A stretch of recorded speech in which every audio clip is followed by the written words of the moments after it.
ಮಂಗಳೂರಿನ ಮಣ್ಣಗುಡ್ಡೆಯ ಜಿಲ್ಲಾ ಪಂಚಾಯತ್ ಸರಕಾರಿ ಹಿರಿಯ ಪ್ರಾಥಮಿಕ ಶಾಲೆಯಲ್ಲಿ ವಿವೇಕ ಯೋಜನೆಯ ಶಾಸಕರ ಅನುದಾನದ ಶಾಲಾ ತರಗತಿ ಕೊಠಡಿಗಳ ಉದ್ಘಾಟನೆ ಹಾಗೂ ಪ್ರತಿಭಾ ಪುರಸ್ಕಾರ ಕಾರ್ಯಕ್ರಮವು ಶಾಲಾ ಸಭಾಂಗಣದಲ್ಲಿ ನಡೆಯಿತು.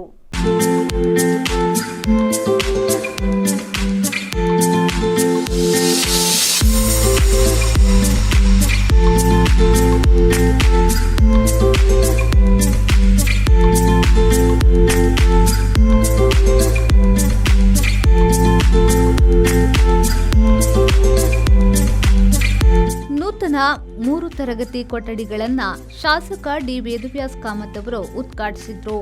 ಸಭಾ ಕಾರ್ಯಕ್ರಮದಲ್ಲಿ ಮಾತನಾಡಿದ ಅವರು, ಶಾಲಾಭಿವೃದ್ಧಿಗೆ ಎಂಆರ್ಪಿಎಲ್ ಮಹತ್ತರ ಕೊಡುಗೆಯನ್ನ ನೀಡುತ್ತಿದೆ. ಜೊತೆಗೆ ಸ್ಥಳೀಯ ಸಂಘ ಸಂಸ್ಥೆಗಳ ಮುಖಾಂತರ ಶಾಲೆಯು ಸಾಕಷ್ಟು ಅಭಿವೃದ್ಧಿಯಾಗಿದೆ. ಮುಂದಿನ ದಿನಗಳಲ್ಲಿ ಇನ್ನಷ್ಟು ಅಭಿವೃದ್ಧಿ ಕಾಮಗಾರಿಗಳಿಗೆ ಕೈ ಜೋಡಿಸಲಾಗುವುದು ಎಂದು ಹೇಳಿದರು.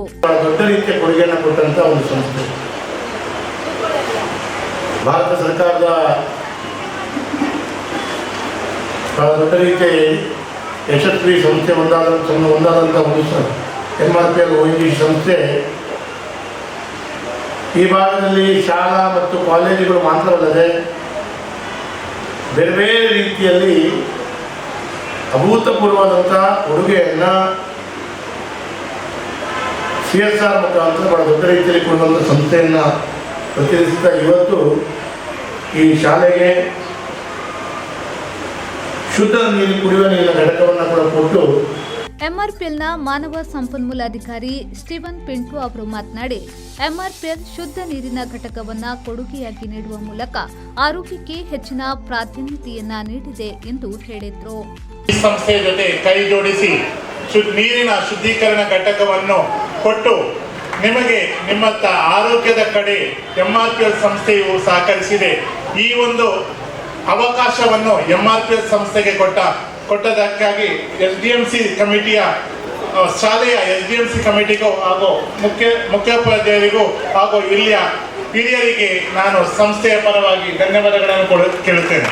ನೂತನ 3 ಕೊಠಡಿ, ನೂತನ ಶೌಚಾಲಯ, ನೀರಿನ ಸಂಪು, ನಲ್ಲಿ ನೀರಿನ ಸೌಲಭ್ಯ, ಶುದ್ಧ ಕುಡಿಯುವ ನೀರಿನ ಘಟಕ, ಕೈ ತೊಳೆಯುವ ನೀರಿನ ಘಟಕ, ಪೀಠೋಪಕರಣ ಸೇರಿದಂತೆ ಮೊದಲಾದ ಸೌಲಭ್ಯಗಳ ಉದ್ಘಾಟನಾ ಕಾರ್ಯಕ್ರಮ ನಡೆಯಿತು. ಈ ವೇಳೆ ಸ್ಥಳೀಯ ಪಾಲಿಕೆಯ ಸದಸ್ಯರಾದ ಸಂಧ್ಯಾ ಮೋಹನ್ ಆಚಾರ್ಯ, ಜಿಲ್ಲಾ ತರಬೇತಿ ಕೇಂದ್ರ ಆರೋಗ್ಯ ಮತ್ತು ಕುಟುಂಬ ಕಲ್ಯಾಣ ಇಲಾಖೆಯ ಪ್ರಾಂಶುಪಾಲರಾದ ಡಾಕ್ಟರ್ ಕಿಶೋರ್ ಕುಮಾರ್, ಕ್ಷೇತ್ರ ಶಿಕ್ಷಣಾಧಿಕಾರಿ ಜೇಮ್ಸ್ ಕುಟಿನ, ಹಳೆಯ ವಿದ್ಯಾರ್ಥಿ ಸಂಘದ ಅಧ್ಯಕ್ಷ Suresh Chandra Shetty, Mangaluru coastal round table 190ರ ಚೇರ್ಮನ್ ಆಶ್ರಯ್ ಭಂಡಾರಿ, ಉತ್ಸಾಹಿ ತರುಣ ವೃಂದ ಮಣ್ಣಗುಡ್ಡೆ ಅಧ್ಯಕ್ಷರಾದ ಮುಖೇಶ್, ಮಮತಾ ಶೆಟ್ಟಿ, SDM ಅಧ್ಯಕ್ಷರಾದ ಕಿಶೋರ್, ಶಾಲಾ ಮುಖ್ಯ ಶಿಕ್ಷಕರಾದ ಗಣೇಶ್ ಕುಮಾರ್ ಸೇರಿದಂತೆ ಮೊದಲಾದವರು ಉಪಸ್ಥಿತರಿದ್ದರು. ನಾಗೇಶ್ ಕಾವೂರು, ವಿ4 ನ್ಯೂಸ್, ಮಂಗಳೂರು.